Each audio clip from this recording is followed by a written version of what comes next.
Die Vergangenheit ist eine Illusion. Wir halten sie aufrecht, indem wir unseren Geist dafür missbrauchen, Dinge, die bereits waren, noch einmal anzuschauen und damit zu reaktivieren. Und wenn wir das nicht tun würden, gäbe es sie gar nicht, weil sie ist vergangen. Sie kann uns nicht berühren, außer wir wollen es so. Das ist, was die Vergangenheit für uns bewerkstelligt, wenn wir sie nicht ablegen, wenn wir nicht den gegenwärtigen Moment aufsuchen, ohne die Vergangenheit mit in sie hineinzuziehen, passiert, dass wir niemanden neu sehen können, niemanden wirklich sehen können, unseren Bruder mit uns in der Vergangenheit festhalten.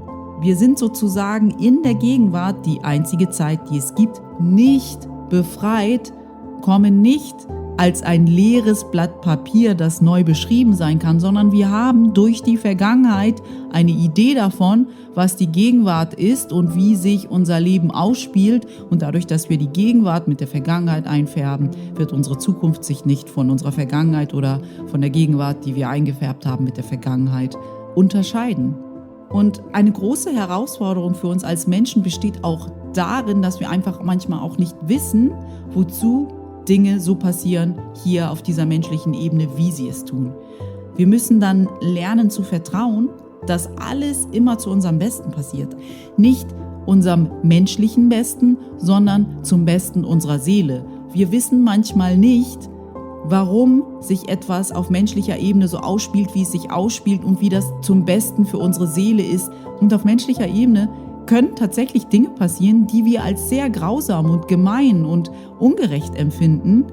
Das heißt aber nicht, dass eine höhere Ebene das genauso sieht. Und wenn wir noch nicht ganz erfassen, wie die höhere Ebene etwas sieht, was gerade passiert hier auf menschlicher Ebene, heißt es, dass wir vertrauen dürfen, dass wir vollste Gewissheit haben, dass Gott die bedingungslose Liebe, die uns erschaffen hat und der wir gleich sind in Energie, also auch bedingungslos liebevoll, schon alles im Griff hat.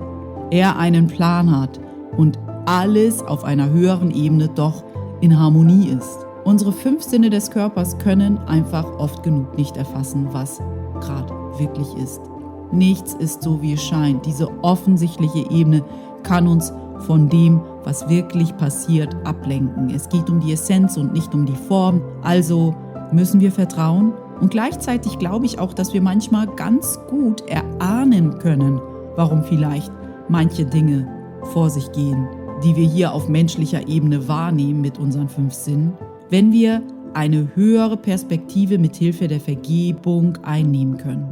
Wenn wir das schaffen, dann können wir oft erahnen, wozu etwas gedient hat. Und dass da vielleicht doch ein Segen für uns ist, für die Seele, die dadurch wächst, die dadurch mehr Licht zulässt.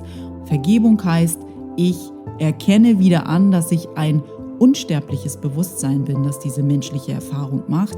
Und aus dieser Perspektive, in der ich auch erfahre, dass ich gänzlich sicher bin und unverletzbar, schaue ich nochmal auf diese menschliche Perspektive und sehe ein ganz anderes Bild. Und dadurch kann ich sehr viel klarer sehen.